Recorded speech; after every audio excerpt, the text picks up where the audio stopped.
नमस्कार, मैं आचार्य श्री अनिल जी आप सभी का स्वागत करता हूं। आज जो हम विषय की चर्चा कर रहे हैं वो है चंद्र ग्रहण की। इस साल 2023 का अंतिम चंद्र ग्रहण 28 तारीख की रात को लगने जा रहा है। ये चंद्र ग्रहण मेष राशि के अश्विनी नक्षत्र में लगने जा रहा है और ये खास तौर से ये विशेष दिन है, ये शरद पूर्णिमा का दिन है। शरद पूर्णिमा हमारे हिंदू धर्म के हिसाब से बड़ा ही विशेष महत्वपूर्ण दिन कहा जाता है। इस रोज माता लक्ष्मी का समुद्र मंथन से प्रादुर्भाव हुआ था, यानी उनका जन्म हुआ था। समुद्र मंथन से इस रोज वो निकली थी। ये विशेष जो है माता आराधना का दिन है। और जो शारदीय नवरात्रि की जो पूजन होती है, जो एकम से लेके पूर्णिमा तक, यानी हम सभी तो 9 दिन पूजन करते हैं एकम से लेके नवमी तक, लेकिन विशेष तौर से जो शारदीय नवरात्रि का जो पूजन का क्रम है वो एकम से लेके पूर्णिमा के दिन तक होता है। तो इस रोज विशेष तौर से कहीं कहीं 9 दिन जो 15 दिन का अनुष्ठान चलता है, एकम से लेके शरद पूर्णिमा का दिन उसका समापन का दिन भी होता है, क्योंकि विशेष तौर से ये माता लक्ष्मी जी का भी दिन कहा जाता है। पश्चिम बंगाल तरफ जो है विशेष तौर से लक्ष्मी जी और कुबेर की पूजन की जाती है। और बाकी संपूर्ण भारत में इस दिन जो है ऐसा कहा जाता है कि इस रोज जो है चंद्रमा, वैसे कहा तो जाता है यही है कि इस दिन चंद्रमा सबसे बड़ा होता है। चंद्रमा का जो आकार होता है हमको सबसे बड़ा दिखाई देता है और सबसे सुंदर चंद्रमा जो है शरद पूर्णिमा का चंद्रमा कहा जाता है। इसलिए लोगों की सुंदरता के साथ भी कहा जाता है कि आप तो शरद पूर्णिमा के चंद्रमा की तरह चमक रहे हैं। तो जो शरद पूर्णिमा का चंद्रमा होता है वो बड़ा ही सुंदर और चमकदार होता है।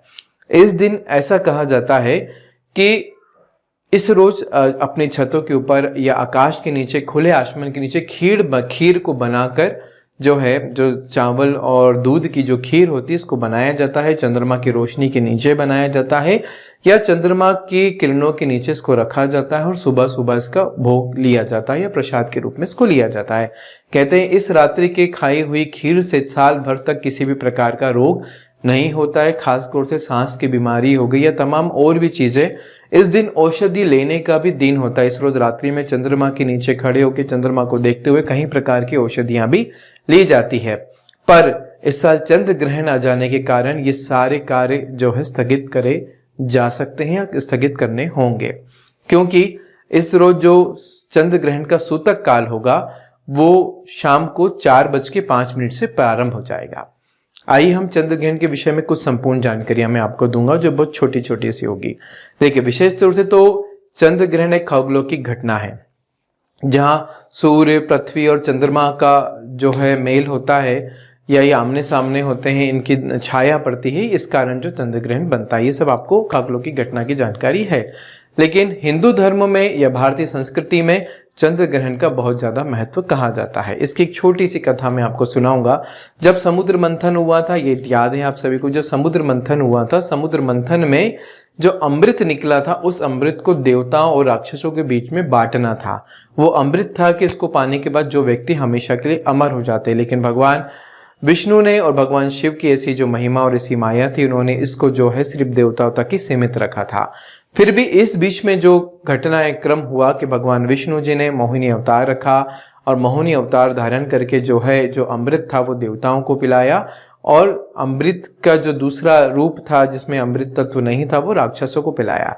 लेकिन राहुक्ष नाम का जो राक्षस था उसने ये चीजें देख ली थी कि भगवान विष्णु जो है इस अमृत कलश को बदल रहे हैं, तो वो देवता बनकर जो है देवताओं की टोली में आकर बैठ गया था। लेकिन ये बात का ध्यान जो है चंद्रमा ने देख लिया था और चंद्रमा ने सूर्य को ये बताया था और सूर्य ने भगवान विष्णु को ये बात कही, तो भगवान विष्णु ने तुरंत ही अपना जो है विराट स्वरूप धारण करके सुदर्शन चक्र से जो है राहुक्ष नाम के राक्षस की गर्दन काट दी थी। तो उसके 2 हिस्से बने, एक राहु और एक केतु।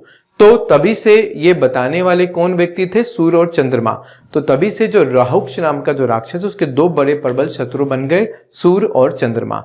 तो जब इतना सब कुछ होने के बाद जब ये देवता स्वरूप में हो गए, क्योंकि अमृत मिलने के बाद जो राक्षस अब राक्षस ना होकर देवता स्वरूप में हो गए, लेकिन उसकी प्रवृत्ति राक्षस की होने के कारण उसका स्वभाव, विचार और भावनाएं सब राक्षस की थी। तो भगवान विष्णु ने उसके गर्दन काटने के बाद तो अमर तो हो ही गया था, लेकिन अब 2 हिस्सों में वो हो चुका है। तो हर बार अमावस के दिन जो है यही राहु और केतु जो राक्षस रूपी हैं, सूर्य पे जब अपनी छाया पड़ते हैं तब सूर्य ग्रहण होता है, और जब चंद्रमा पे इनकी छाया पड़ती है तो ये चंद्र ग्रहण होता है। सोलर सिस्टम में हमारे आसमान में राहु और केतु नाम के कोई भी प्लैनेट्स नहीं है, लेकिन सिर्फ जितनी भी छाया होती है, उनकी परछाई होती है, उन्हीं को हम राहु और केतु कहते हैं। तो जैसे ही चंद्रमा पर जो है परछाई पड़ती है तो चंद्र ग्रहण होता है, और सूर्य पे परछाई पड़ती है तो सूर्य ग्रहण होता है।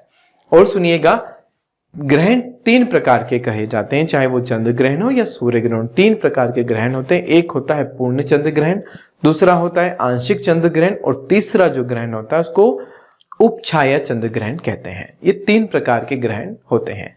अब जो 28 अक्टूबर को भारत में जो चंद्र ग्रहण दिखाई देगा, या एशिया के काफी सारे क्षेत्रों में जो चंद्र ग्रहण दिखाई देगा, चाहे वो श्रीलंका हो, नेपाल हो, भूटान हो और पाकिस्तान हो, और एशिया के जितने भी तमाम शहर हैं सभी पर जो है चंद्र ग्रहण दिखाई देगा। भारत में ये चंद्र ग्रहण आंशिक रूप से दिखाई देगा, इसलिए इसको आंशिक चंद्र ग्रहण भी कहा जाएगा।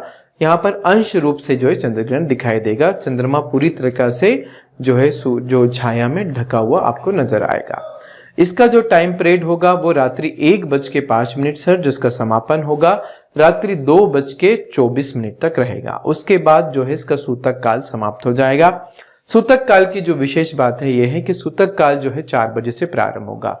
तो जो भी शरद पूर्णिमा का हवन पूजन अनुष्ठान करना चाहते हैं, देव आराधना करना चाहते हैं, वो सुबह से लेके शाम को 4 बजे के पहले पहले कर लें।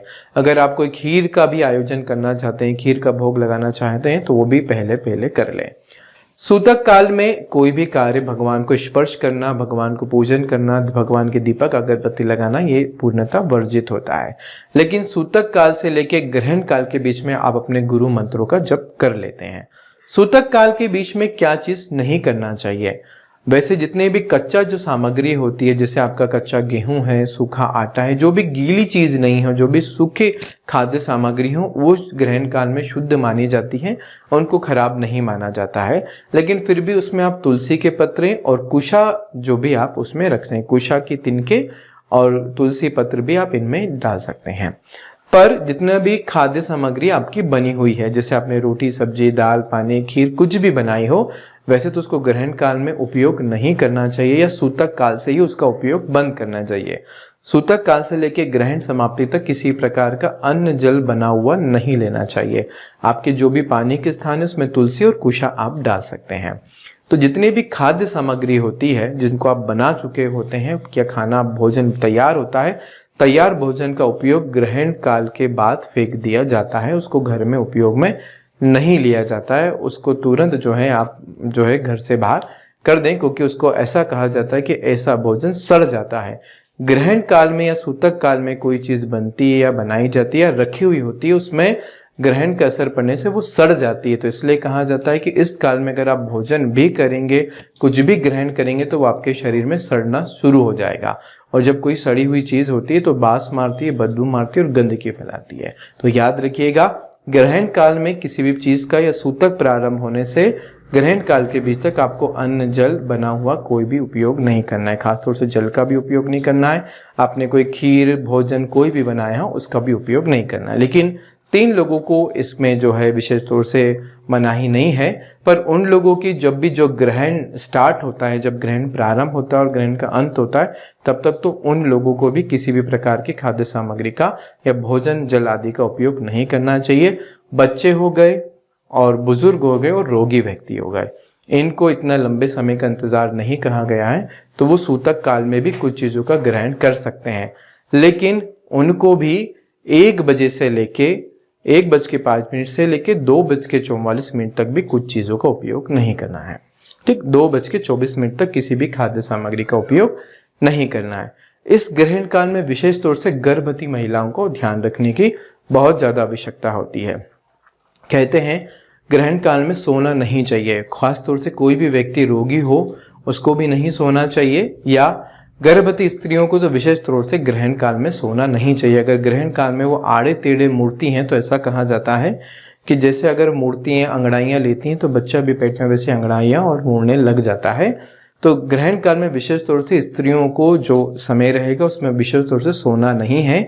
आप उतनी बजे जो है भजन करें, पूजन करें, पाठ करें, सुमिरन करें, ध्यान करें, ठीक है। पर ग्रहण काल में एक तो ग्रहण की रोशनी में ना जाए, अपने कमरे से बाहर ना जाए, ठीक है। और कोई भी धारदार वस्तु अपने पास ना रखें, जैसे चक्कू हो गए, पिन हो गई, कोई भी नुकीली चीज, कोई भी धारदार चीज अपने पास ना रखें। किसी प्रकार का ग्रहण काल में जल का भी उपयोग ना करें। विशेष तौर से गर्भवती महिलाओं को इस समय विशेष ध्यान रखने के लिए, क्योंकि चंद्रमा माँ का कारक है और माँ के ही पेट में संतान पलती है, तो चंद्र ग्रहण का प्रभाव गर्भ वाले बच्चों पर बहुत ज्यादा पड़ता है। तो ये जो चंद्र ग्रहण पड़ रहा है वो मेष राशि के अश्विनी नक्षत्र में पड़ रहा है। तो तमाम राशि वालों को भी इसमें बहुत अच्छे अच्छे लाभ मिलेंगे, अच्छे बुरे दोनों प्रकार के लाभ मिलेंगे। इस रोज बहुत सारे अच्छे अच्छे सहयोग भी बन रहे हैं। तो कुल मिला के वैसे तो ये चंद्र ग्रहण शुभकारी होता है, पर किसी भी प्रकार का ग्रहण शुभकारी नहीं माना जाता है। तो ये रही ग्रहण से संबंधित कोई विशेष बातें, तो ध्यान रखिएगा। अब ग्रहण में कुछ विशेष उपयोग की बात आपको बता रहा हूं, जो ग्रहण काल में भारतीय संस्कृति के हिसाब से लाभजनक होता है। कहा जाता है ग्रहण काल में अगर हम कोई भी हवन करते हैं, पूजन नहीं, हवन का विधान भी है कि आप ग्रहण काल में हवन कर सकते हैं, या आपके चंद्रमा और राहु की कोई युति बनती हो तो भी आप जो है इस ग्रहण काल का लाभ ले सकते हैं, या आपकी कुंडली में चंद्रमा और केतु की कोई युति होती हो तो भी आप इस ग्रहण काल में कुछ चीजों का लाभ ले सकते हैं। ग्रहण काल में विशेष तौर से कोई साधना की जाती है, कोई अनुष्ठान किया जाता है जो सिद्धि प्राप्ति के लिए होता है। अगर इस समय आप कोई सिद्धि की कामना करना चाहते हो, किसी प्रकार की सिद्धि चाहते हो, तो ग्रहण काल या सूतक काल से प्रारंभ करते हुए ग्रहण काल के अंत तक उस सिद्धियों को प्राप्ति कर सकते हैं। एक आसन पर बैठकर, अपने एक आसन पर बैठकर माला को लेकर, कुछ भी लेकर आप जब तब सब कुछ कर सकते हैं। उसके बाद ये सब पूर्ण कार्य होने के बाद आपको स्नान करना, अपनी माला को धोना, अपने आसन को धोना है, ये सारे कार्य आप कर सकते हैं। सिद्धि के लिए विशेष समय होता है। इस समय आप गुरु मंत्रों का भी जप कर सकते हैं, या कोई ग्रहों की बाधा चल रही है तो उसका भी मंत्र आप जप कर सकते हैं, या कोई नवाण मंत्र का जप कर सके, या किसी से योग्य व्यक्ति से मिलकर कोई सिद्धि आप प्राप्त करना चाहते हैं तो ये काल सिद्धि प्राप्ति का भी होता है और मनोकामना पूर्ति का भी होता है। किसी विशेष कामना के उद्देश्य से 4 बजे से जो आप बैठेंगे एक आसन पर, रात्रि 2 बजे तक अगर बैठ के आपने कोई आराधना कर ली, कोई मंत्र का जप कर लिया, तो निश्चय ही वो सिद्ध होने की संभावना उसमें बहुत ज्यादा बढ़ जाती है। तो आइए भारतीय संस्कृति के हिसाब से चंद्र ग्रहण का हम लाभ लें। और वैसे ये घटना को देखना नहीं चाहिए, तो फिर भी अगर हम देखते हैं तो इसमें कोई बुराई नहीं है, पर हमको इस समय में विशेष तौर से आराधना जरूर करना चाहिए। ये चंद्र ग्रहण हमारे लिए आराधना भक्ति का समय होता है और सिद्धि प्राप्ति का समय होता है। तो याद रखिए, चंद्र ग्रहण 28 तारीख की रात को, यानी 12 बजे के बाद 29 तारीख लग जाएगी, तो रात्रि 1:05 से रात्रि 2:24 तक रहेगा। इसका सूतक काल 9 घंटे पहले रहेगा, यानी कि 4:05 से। ठीक इस चंद्र ग्रहण को आंशिक चंद्र ग्रहण कहते हैं। चंद्र ग्रहण मेष राशि के अश्विनी नक्षत्र में लग रहा है, तो विशेष तौर से ध्यान रखें। अगले दिन पूरे घर को साफ करें, स्वच्छ करें, और जो भी आपसे दान हो सकता है वो जरूर आप दान करें। तो और भी जानकारी के लिए आप मुझसे संपर्क कर सकते हैं। नमस्कार।